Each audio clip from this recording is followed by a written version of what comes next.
오랜만에 교회 들어오셨죠? 우리 옆에 분하고 인사할게요. 사랑하고 축복합니다.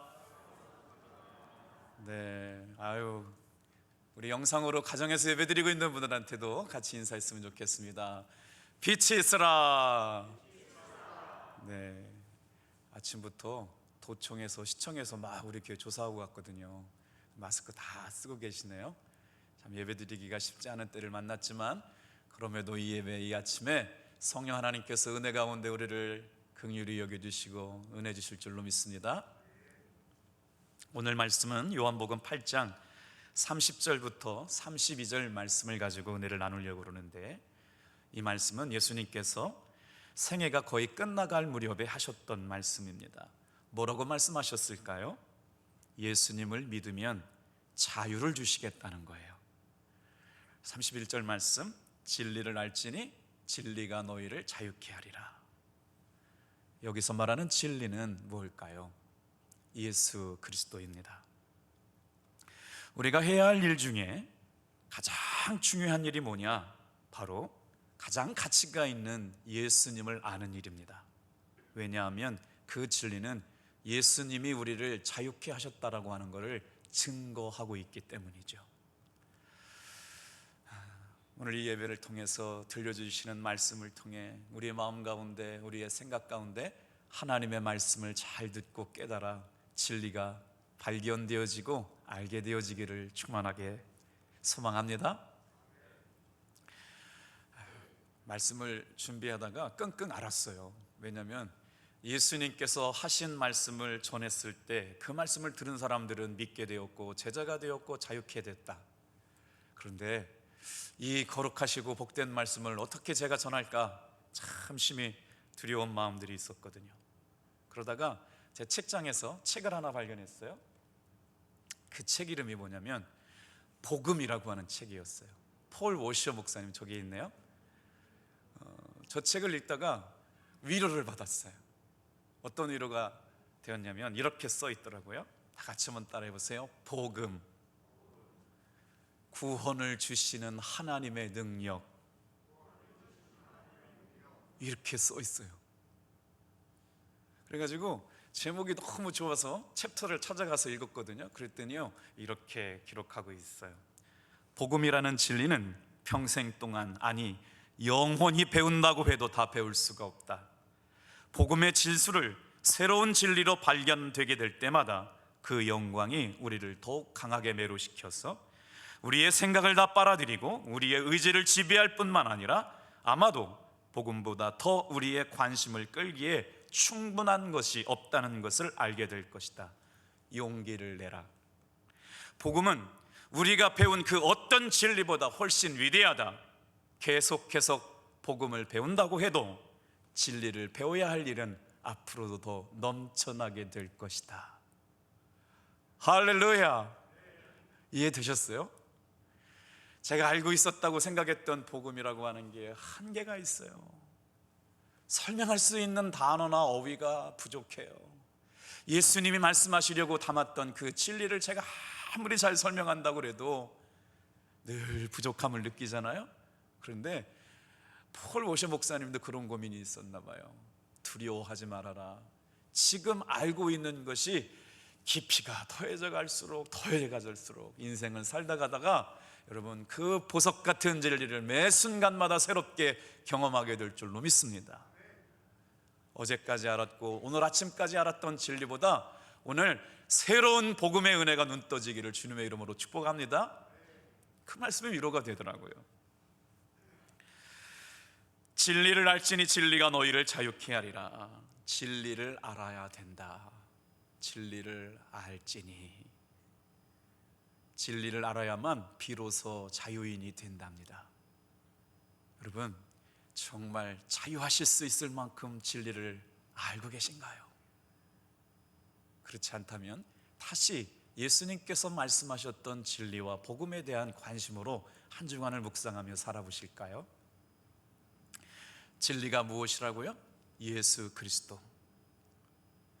예수를 알려면요 십자가를 알아야 돼요. 십자가는요 예수님의 사랑. 그래서 기독교인들에게 고난주간은 의미가 깊습니다.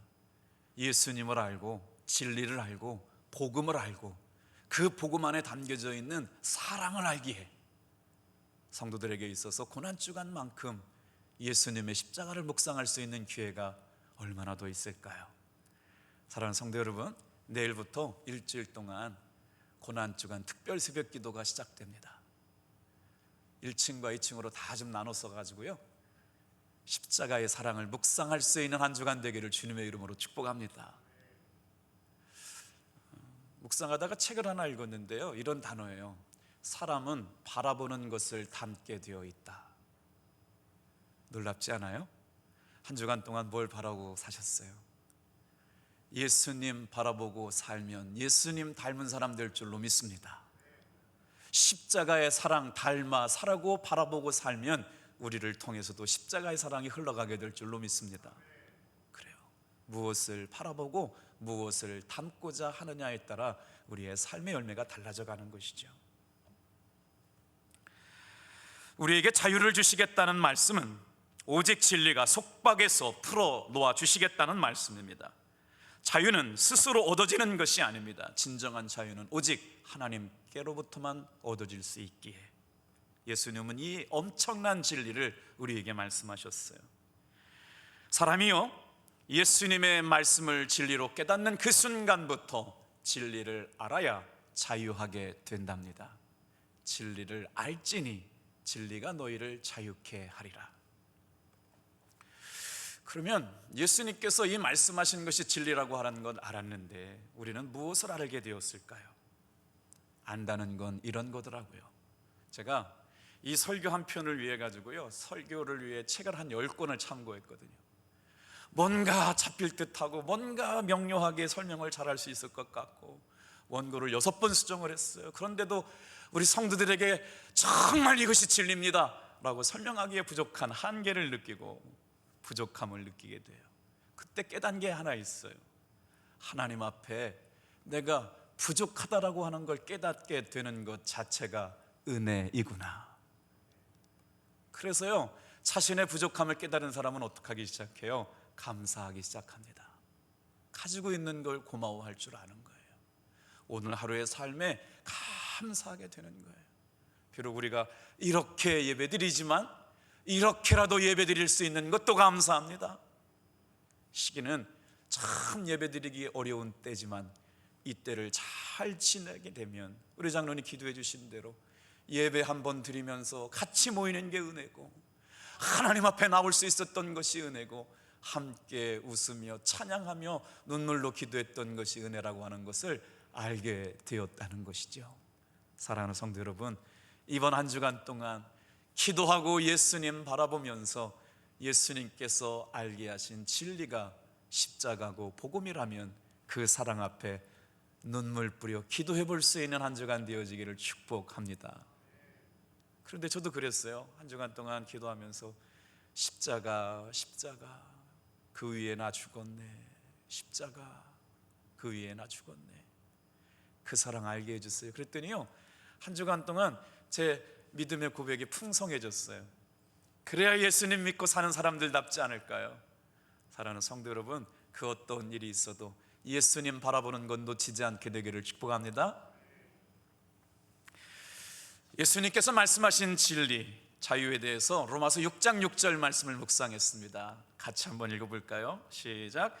우리가 알거니와 우리의 옛사람이 예수와 함께 십자가에 못 박힌 것은 죄의 몸이 주고 다시는 우리가 죄에게 종로 타지 아니하려 함이다.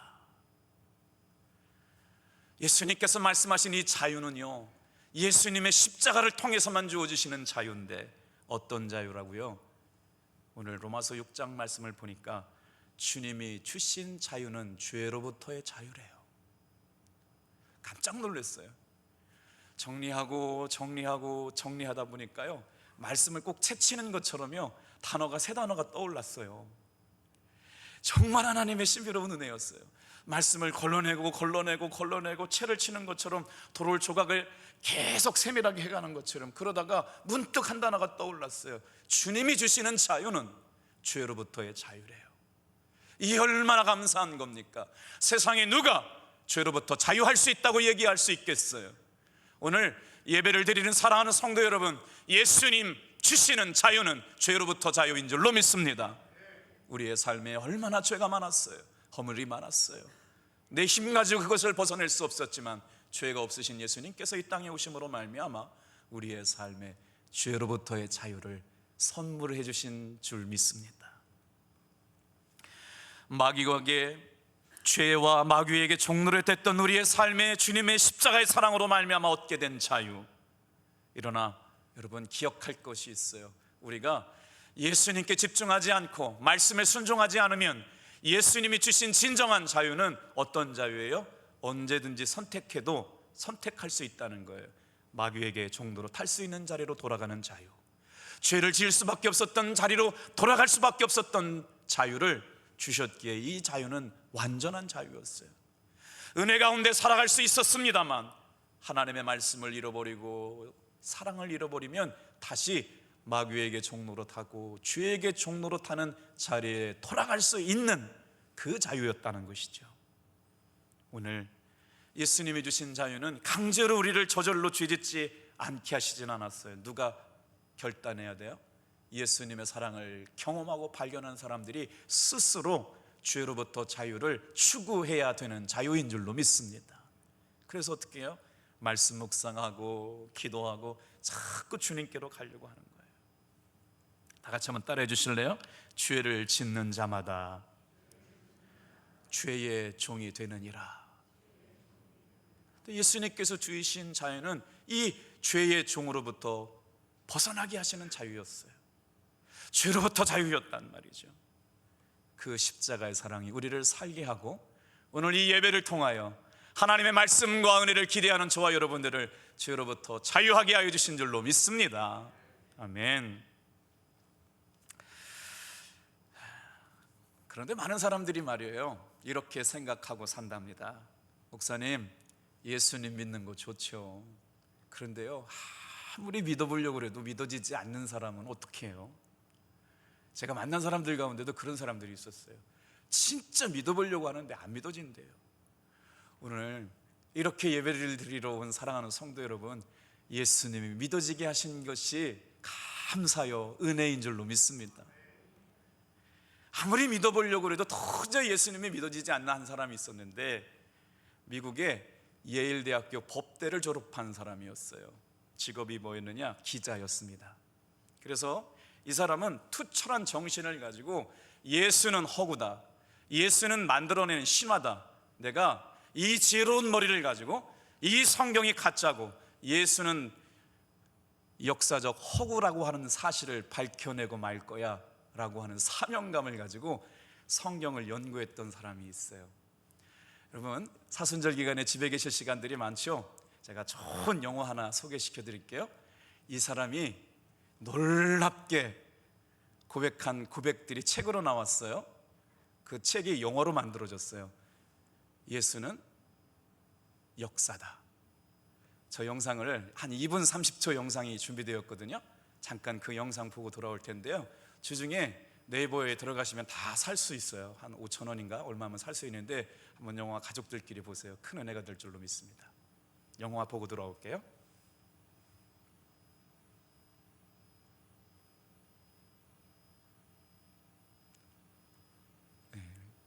생방송이어가지고요, 가끔씩 이렇게 방송사고가 날 때가 있어요.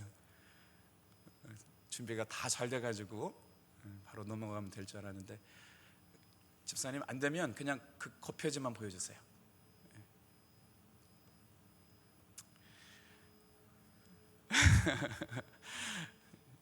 제가 읽어드릴게요. 이 사람의 이름은 리스토 리벨이라고 하는 사람이거든요. 그래서 이 사람이 예수님을 부정하기 위해서 기사를 써요. 기사를 쓰는 목적은 예수님을 의심하기 위해서 기록하고 있어요. 왜요? 그러고 싶었어요. 왜냐하면 정말 예수님을 믿는다라고 하는 것이 믿어지지 않았거든요. 그래서 사명감을 가지고 어떻게 썼어요?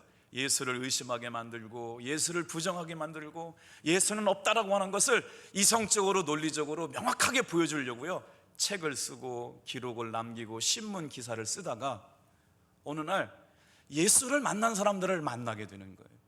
예수가 부활했다라고 하는 사람들이 500명이 있었다는 것을 알게 되는 거예요. 그리고 구석구석마다 부활의 흔적을 간직한 채 기록들을 만나게 되고 어느 순간 정확하게 예수님이 그의 삶에 찾아오십니다. 그리고 나서 깨닫게 하시는 거예요. 왜 주님 그런 십자가를 지셨습니까? 영화가 이제 그런 내용이 나오거든요. 이거 스포일러가 되겠네요.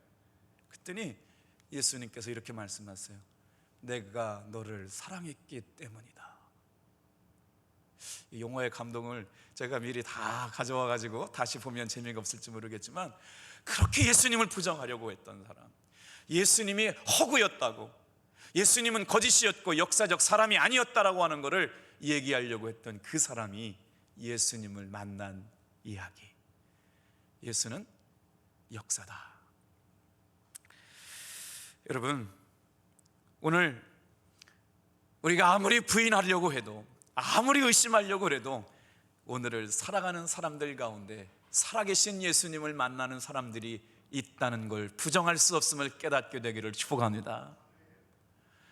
주중에 한 교우가 전화를 주셨어요. 인터넷 방송이 되다 보니까 설교를 3월 한 달 거를 다 돌려봤대요. 집에 있는 시간이 많아가지고. 참 그런 성도도 있어요. 할렐루야.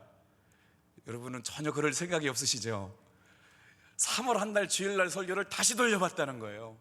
그러면서 어떻게 자기에게 주시는 말씀인지 은혜가 되고 은혜가 되고 다시 들어도 은혜가 됐다고 그래서 그래도 감사한 생각이 들었어요.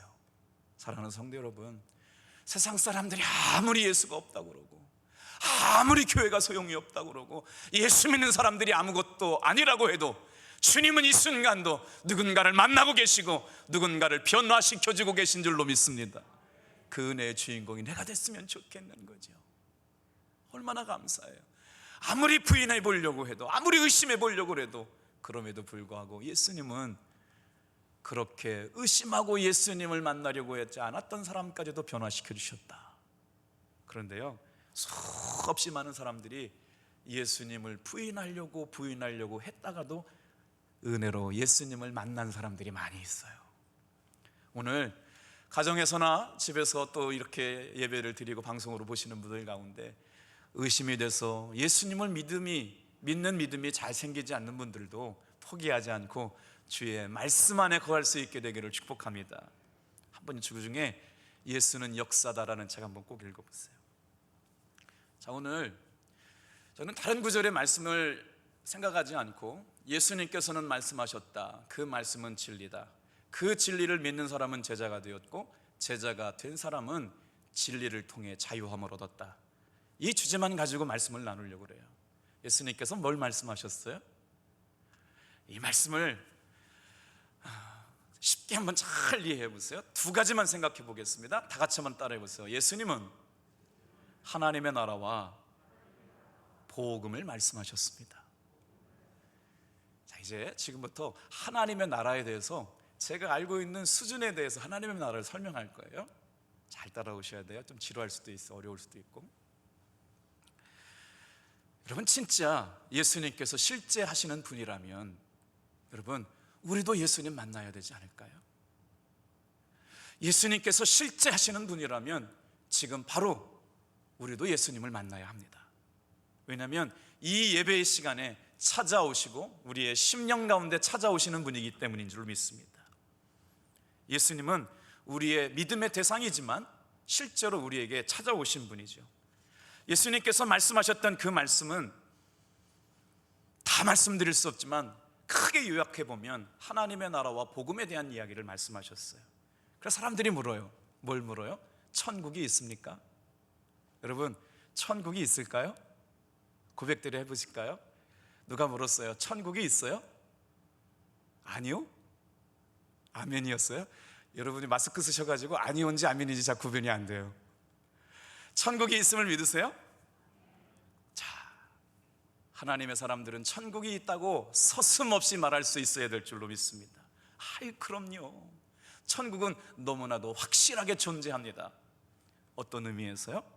예수님은 우리를 찾아오셨고 만나주셨고 우리로 하여금 새 생명을 잉태하게 하셨어요. 과거의 나와는 전혀 새로운 사람으로 나를 만드셨죠. 그게 바로 예수님을 만난 사람들의 인생이 바뀐 터닝 포인트가 되었어요.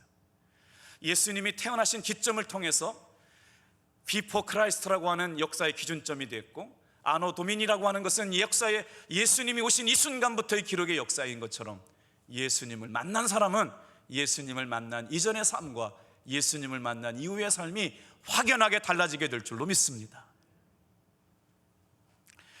천국이란 말을 한자를 분석해 보면 이래요. 하늘천 나라국이거든요. 그러니까 천국 그러면 뭐예요? 하늘나라에 대한 이야기. 예수님은 이 땅에 오셔서 뭘 말씀하셨느냐? 하나님의 나라에 대해서 말씀을 하셨어요. 성경에는 두 종류의 하늘나라가 있어요. 어떤 종류냐면 새가 날아다니네요. 아름답고 찬란하게 태양이 떠 있어요. 그래서 바람이 불고 말이에요. 공기가 있는 자리, 이런 물리적 공간을 뭐라고 얘기했냐면 스카이라고 표현했어요. 이게 자연에 실제적으로 존재하는 하늘이거든요. 부인할 수 없는 하늘이 있잖아요. 그런데 우리가 하나님은 어디 계시냐라고 물을 때 어디에 있다고 말하냐면 하늘에 있다고 말해요. 그래서 하나님이 존재하시는 그 공간을 설명하기에 부족함이 있어요. 왜? 성경에는 그 하늘 말고 다른 하늘이 있거든요. 그러니까 하나님이 어디 계셔요? 그러면 하늘에 계십니다라고 그럴 때는 반절은 맞고 반절은 틀린 거예요. 하나님은 우리가 바라보는 저 하늘에 계시지 않아요. 그러면 어떤 하늘에 계시느냐? 성경이 말하는 두 번째 하늘의 의미가 있어요. 하나님의 나라. 보세요. 예수님께서 가르쳐 주신 주기도문을 보면, 자, 한번 보세요. God in the sky라고 말하지 않고 God in the heaven이라고 말했어요. 거기서 말한 하나님이 계시는 하늘나라가 heaven이에요. heaven. 하늘이 아니고요, 우리가 바라보는 저런 하늘이 아니고, 하나님은 예수님을 통해서 주기도문을 통해 가르쳐 주신 주님의 나라, 하늘나라는 heaven이라는 단어를 써요. 어떻게 해요? 하나님이 계신 곳이 천국이에요. 잘 따라오셔야 돼요. 하나님은 우리와 같은 몸을 갖고 계시지 않으신 분이기 때문에 어디에 존재하실 수 없어요? 저런 하늘에 존재하실 수가 없었어요. 물질 세계에 갇힐 수 있는 분이 아니에요. 공간 세계에 갇힐 수 있는 분이 아니에요. 하나님은 공간과 시간을 초월해 계시는 분인 줄로 믿습니다. 그래서 하나님을 설명해야 돼요. 계신 곳을 표현해야 돼요. 그런데 넓고 광활하고 가까이 있고 누구에게나 공평하게 비치는 하늘 같은 분, 그러다 보니까 인간이 이해할 수 있는 단어를 차용해 가지고 하나님은 어디 계시냐? 하늘에 계시다 라고 표현한 것뿐이지, 하나님은 저 하늘이라고 하는 시간과 공간에 제한받는 저곳에 계시는 분은 아니에요. 그러면 예수님께서 말씀하신 하늘이라고 하는 개념 말이에요. 어렵지만 조금만 말씀드려 볼게요. 다 같이 한번 따라해 보세요. 하나님이 계시는 하늘나라는 뭐예요? 하나님이 거기 계시고 하나님의 영향력이 미치는 곳입니다. 할렐루야. 여러분 잘 따라오셔야 돼요. 우리가 가야 될 천국이라고요. 우리가 가야 될 예수님께서 말씀하신 하늘나라의 개념이 그래요. 하나님의 영향력이 미치고 하나님이 거기 계신 곳 말이에요. 그곳은 여러분 어디에 편재해 있어요. 어디에 다 있어요. 바로 그것이 삶이 어떤 병상이든지 아무리 처절한 삶의 위기 속에서든지 간에 그곳에 하나님의 영향력이 계시고 하나님이 계시면 그것이 바로 천국인 줄 믿습니다. 그러니까 천국이라고 하는 것을 자꾸 하늘이라고 하는 공간적 시간적 제한 아래 둘 수는 없어요. 하나님은 거기 계시지 않아요. 물론 거기도 계시지만 거기만 계시지 않아요. 시간과 공간을 초월해서 계신 하나님. 그래서 예수님께서 말씀하신 하늘이라고 하는 헤븐이라고 하는 개념은 하나님의 영향력이 미치는 곳, 하나님이 계시는 곳. 오늘 이곳에 하나님의 임재가 있는 줄로 믿습니다. 이곳에 하나님의 영향력을 받고 있는 성도들이 모였습니다. 이곳이 헤븐입니다. 할렐루야. 그럼 또 헷갈리기 시작하는 분이 계세요. 그럼 목사님 천국은 없는 거예요? 조금 따라와 보세요. 하나님의 영향력이 뭐예요? 하나님의 가치가 있어요. 여기에 뭐가 있어요? 하나님의 생명의 말씀의 가치가 있어요. 여기에 뭐가 있어요? 우리 주 예수 그리스도의 십자가의 사랑의 가치가 있어요. 그래서 이곳에 있는 거예요. 여기서 찬양하는 사람들이 그 십자가를 발견합니다. 여기서 예배하는 사람들이 생명의 말씀의 가치를 발견하고 하나님의 살아계심을 경험합니다. 이곳이 천국입니다. 할렐루야. 또요, 하나님의 영광이 임해요. 사랑하는 성도들이 예배하는 그 자리에 하나님의 영광이 임하는 거예요. 그러니까 집안에서 예배를 드리고 있는 성도들이 스마트폰으로 보면서 예배가 잘 안 되고 은혜가 안 되는 건 뭐냐면 하나님의 임재하심을 기대하지 않아요. 그런데 그 가정에서 비록 스마트폰에서 차 안에서 예배를 드리고 있어도 하나님의 임재가 임하고 하나님의 영광이 임하면 그곳은 천국입니다. 그곳에 하나님의 영광이 임하면 그곳이 천국이에요. 그래서 예배를 드릴 때 말이에요, 공간의 중요성이 없어요. 사실은요, 그곳이 하나님의 임재와 영광이 충만한 곳이면 그곳이 바로 천국인 줄로 믿으시길 바라요. 봐요. 근데 이 말씀을 세상 사람들에게는 설명할 수가 없잖아요. 그러니까 뭐라고 그래요? 하늘 나라가 있냐, 천국이 있냐 자꾸 물어요. 그래서 연세대학교에 아주 유명하신 교수님이 계세요. 조직신학 교수님인데 이렇게 설명해요. 지금 천국은 하나님의 나라라고 말씀했잖아요. 지옥이요, 지옥을 연세대학교 김학철 교수님은 뭐라고 설명하느냐, 이렇게 설명해요. 다 같이 한번 따라보세요. 하나님의 사랑을 절대로 경험할 수 없는 곳. 여러분, 우리는 지금 교회에 모였어요. 공간 안에 들어왔어요. 예배를 드려요. 그런데요, 사람들이 싸우고 미워해요. 손가락질하고요, 서로가 증오해요. 하나님의 사랑이라고 하는 건 누군만큼도 경험할 수가 없어요. 여기는 천국일까요, 지옥일까요? 어떻게 이렇게 잘 아세요? 제가 우리 교회가 지옥이라고 얘기하지 않았어요? 무슨 말씀이에요? 교회에 와 있어요. 하나님이 임재하시는 성전 안에 들어왔어요. 근데 그 사람들이 예수님의 사랑을 잃어버렸어요. 서로 헐뜯고 물고 뜯고 죽이고 징계하고 판단하고 정죄하고 말이에요. 예수님의 사랑을 경험할 수 없는 교회가 되었어요. 그것은 천국이 아니에요. 무슨 말씀인지 알죠? 지옥은요, 하나님의 사랑을 절대로 경험할 수 없는 곳이 지옥이래요. 그러면 우리는 어떻게 해야 돼요? 우리가 모일 때마다, 속회로 모일 때마다, 가정에서 모일 때마다, 예배로 모일 때마다 하나님의 사랑이 경험되는 예배 되기를 주님의 이름으로 축복합니다.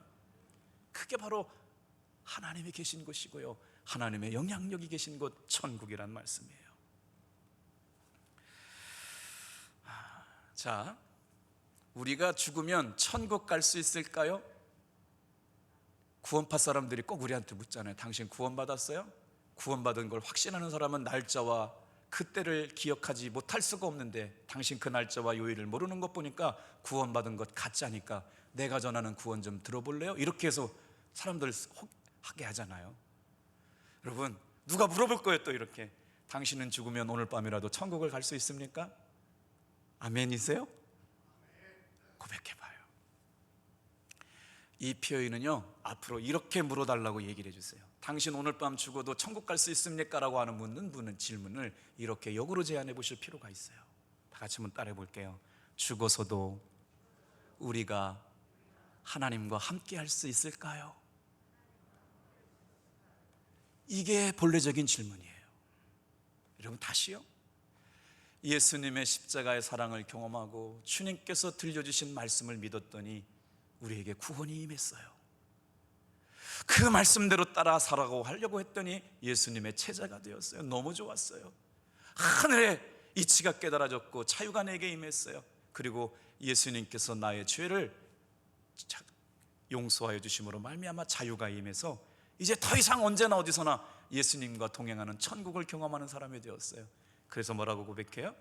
우리는 죽어서도 하나님의 사랑을 경험할 수 있는 사람이 된 줄로 믿습니다. 이게 바로 자유예요. 이게 바로 하나님의 나라예요. 다시요. 죽음은 우리를 하나님의 사랑에서 끊어낼 수 없습니다. 할렐루야. 그래서 구원의 확신이라는 게 뭐냐면 이런 거예요. 나는 죽어서도 하나님의 사랑 가운데 있을 걸 믿습니다. 내가 죽어서도 하나님이 나와 함께 하실 것을 믿습니다 라고 하는 것이 구원의 확신인 줄로 믿습니다. 내가 죽는다고 해서 하나님의 사랑에서 나를 끊어낼 수가 없습니다 라고 하는 것이 바로 자유인 거예요. 성경 말씀 볼까요? 누가복음 20장 38절이에요. 같이 읽겠습니다. 시작. 하나님은 죽은 자의 하나님이 아니요 살아있는 자의 하나님이시라. 하나님에게는 모든 사람이 살아있느니라. 사랑하는 성도 여러분, 우리가 예배드리는 것이요, 이곳에 하나님의 살아계심을 경험할 수 있어요. 하나님의 영광을 경험할 수가 있어요. 하나님의 영향력이 저의 삶에 미치고 있어요. 그래서 어떻게 됐어요? 우리는 죽은 자의 하나님이 아니라 산 자의 하나님을 믿고 있는 줄로 믿습니다. 그분이 믿는 그 생명 안에서 우리를 자유하게 하신다는 거예요. 오늘 우리는 고난주간을 지나고 나면서 예수님의 십자가를 묵상하고 다음 주일에 부활의 아침을 경험하게 될 거예요. 그런데 성경에서 말씀하시고 있는 천국에 대한 이야기를 우리가 가지고 있는 지식의 환경이라든가 지금 바라보고 있는 삶의 모습 가지고 천국의 부활된 모습을 이해할 수가 없어요. 이건 사도 바울의 입장이에요. 제가 설명해 드려볼게요. 천국에 사는 사람들 우리 본 적 없잖아요. 어떻게 사는지 모르잖아요. 그런데 성경의 말씀은 하나님의 나라가 있다, 나를 믿으면 영원한 천국에 갈 수 있다, 자유함이 있고 영생이 있다라고 말씀하셨는데, 우리가 생각하는 하나님의 나라가 헷갈리기 시작해요. 하나님의 영향력이 계시고 죽음조차도 끊어낼 수 없는 하나님의 사랑으로 우리를 부르신 것이었는데 어떤 모습으로 살게 될까? 사도 바울의 입장에서 설명을 해드릴까요? 천사와 같은 모습인지 어떤 형태로 살고 있는지를 잘 모르지만 그럼에도 사도 바울은 뭐라고 고백했는지가 중요해요. 로마서 8장 39절 좀 말씀 볼게요. 로마서 8장 39절 같이 큰 목소리로 읽어볼게요. 시작. 사망이나 생명이나 그 어떤 것도 우리를 하나님의 사랑에서 끊을 수 없느니라. 할렐루야. 그러니까 이 땅에 살면서 죽음을 두려워하지 않을 수 있는 사람들이 된 거예요. 살아도 주님을 위하여 살고 죽어도 주님을 위하여 사는 사람들이 된 줄로 믿습니다. 왜냐하면 죽었는데 그곳에서 하나님의 사랑이 있어요. 그곳에 하나님이 계시는 거예요. 하나님이 나를 사랑하셨다라고 하는 것을 끊어낼 수가 없어요. 그렇기 때문에 그리스도인들은 죽음도 두려워하지 않는 자유가 임한 줄로 믿습니다. 예수님이 주신 자유 뭐예요? 죄로부터의 자유, 죽음으로부터 자유였어요. 근데 이 말씀을 계속 돌리고 또 읽어보고 또 원고를 수정하다가 오롯이 드러난 자유예요. 그렇구나, 예수님께서 말씀하신 것을 사람들이 믿었다라고 그러는데 뭘 믿고 변화되었을까?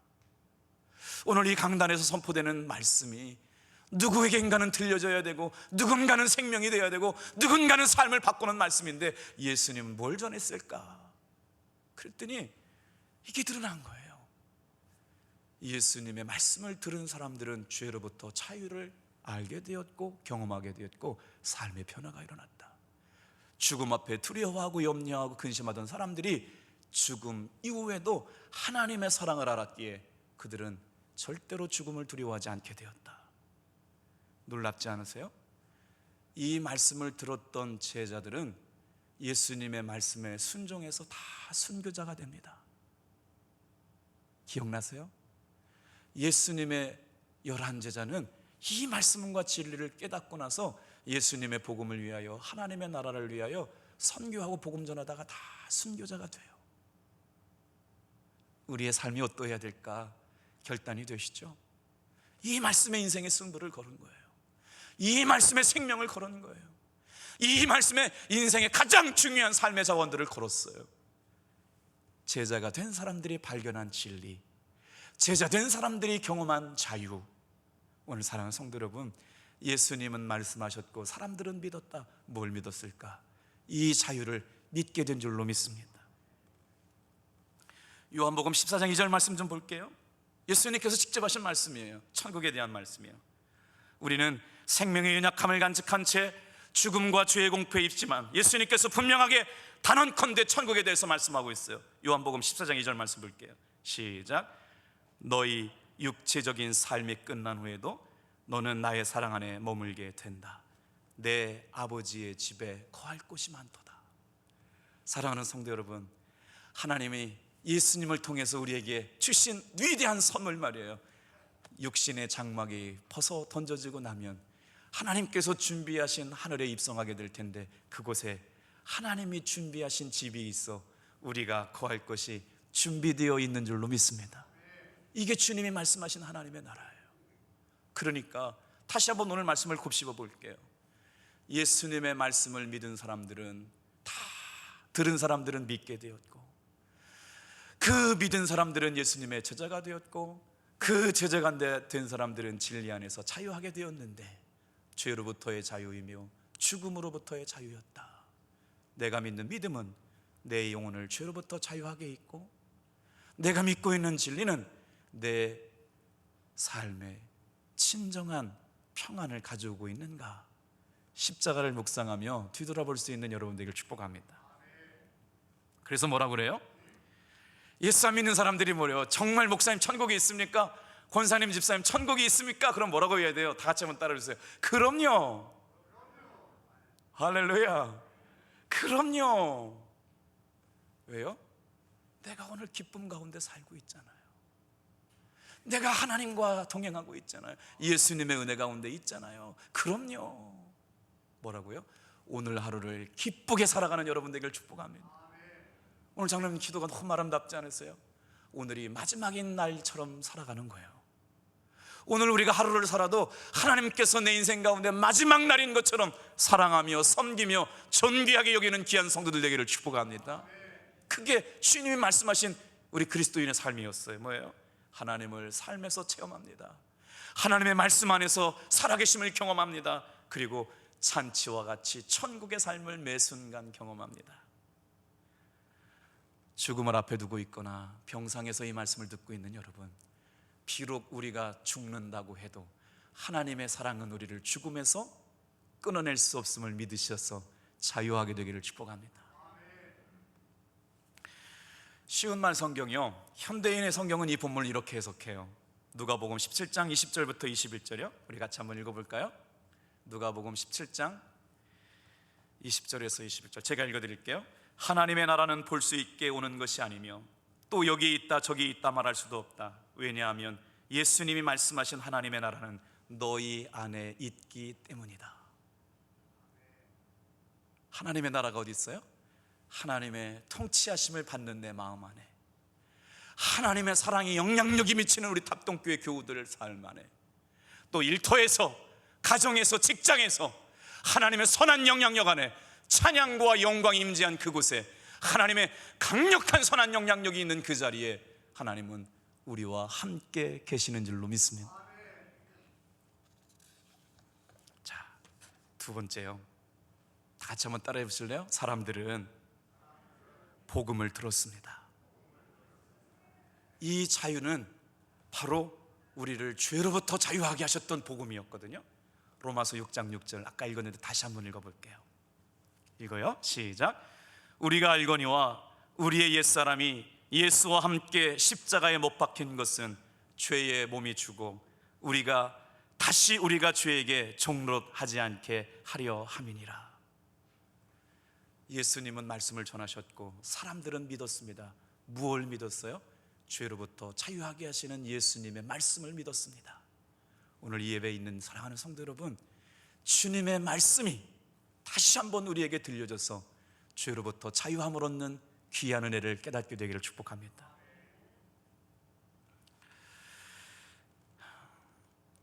한 집사님이 알코올 중독에 심해서 자살 충동까지 느끼게 되었답니다. 그런데 성령 안에서 자유하게 되었다는 말씀을 목사님을 통해서 경험하고 돼서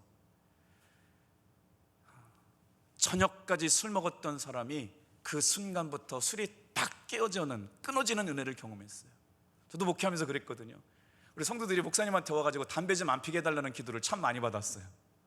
집사님이신데 목사님 정말 담배를 끊고 싶다고 그래서 그거를 제가 기도한다고 끊어질까, 본인이 은혜 받고 끊어야 될까, 피고 싶을 때까지 좀 피워보라고, 술도 먹고 싶을 때까지 먹고 하나님께서 끊게 하실 때가 있었는데 끊으려고 하나님 앞에 기도 좀 해봐라 그랬더니 자꾸 그렇게 하더라고요. 근데 두 부류의 사람이 있더라고요. 정말 경험한 건데 술이 단번에 끊어지기 시작해요. 할렐루야. 정말 기도했는데요, 술이 알코올 냄새만 맡아도 질색을 하고 막 오바이트하고 막 경련을 일으키는 사람이 생겨나기도 하고요, 담배 냄새를 맡아도 그런 사람이 있고, 아무리 기도해도 끊어지지 않는 사람이 있더라고요. 그래서 뭐가 답인 줄 모르겠어요. 하나님 앞에 여러분 사모함을 가지고 기도해 보시길 바랍니다. 그런데 경험한 사람들이 있어요. 정말이에요. 이분도 마찬가지예요. 내가 예수님 안에서 자유했기에 이제는 더 이상 알코올 중독에 종노릇하지 않게 도와주옵소서. 목사님께 고백했대요. 목사님, 제가 오늘 술을 마시면 저는 옛날로 돌아갑니다. 이길 수 있도록 기도해 주십시오. 자유예요. 정말 예수님 안에서 우리는 자유되었는데 어떤 자유예요? 이 자유를 포기할 수 있는 자유까지 주셨다고요. 경건하게 살지 않고 싶은 욕망대로 살아가는 자유 말이에요. 죄 짓고 싶은 대로 죄를 지고 음란한 대로 살아가고 유혹에 빠져 살 수 있는 그 자유까지 주셨다는 거예요. 그래서 어떻게 해요? 성령 안에서 자유로운 사람들은 이기는 사람이 되는 줄로 믿습니다. 다시 돌아갈 수 있어요. 예수님이 말씀하신 것은 내가 십자가에 못 박힌 것은 너희로 말미암아 죄의 몸이 되어 다시는 죄에게 종노릇하지 않게 하려 함이라. 예수님은 우리를 구원하시기 위해서 십자가에 달리신 것은 죄로부터 자유를 주시기 위함인 줄로 믿습니다. 결론이에요. 다 같이 한번 따라합시다. 그 진리가 우리를 자유케 합니다. 종교개혁자 루터가 말합니다. 이렇게 말했어요. 그리스도인은 자유인이다. 어떤 사람이요? 진리를 안 사람만 자유인이 될 수 있어요. 잘 따라와 보세요. 진리를 한 사람만 자유인이 될 수가 있어요. 이 자유는 누가 주시는 자유냐? 예수님이 주시는 자유거든요. 이 자유는 절대로 스스로는 얻어지지 않습니다. 예수님이 십자가의 사랑 안에서 부어주신 자유이기 때문에 예수님을 묵상하고 예수님을 바라보고 한 주간 동안 정말 주님께서 말씀하신 것처럼 진리가 너희를 자유케 하리라. 오늘 그 진정한 은혜가 경험되어지기를 축복합니다. 기도하겠습니다.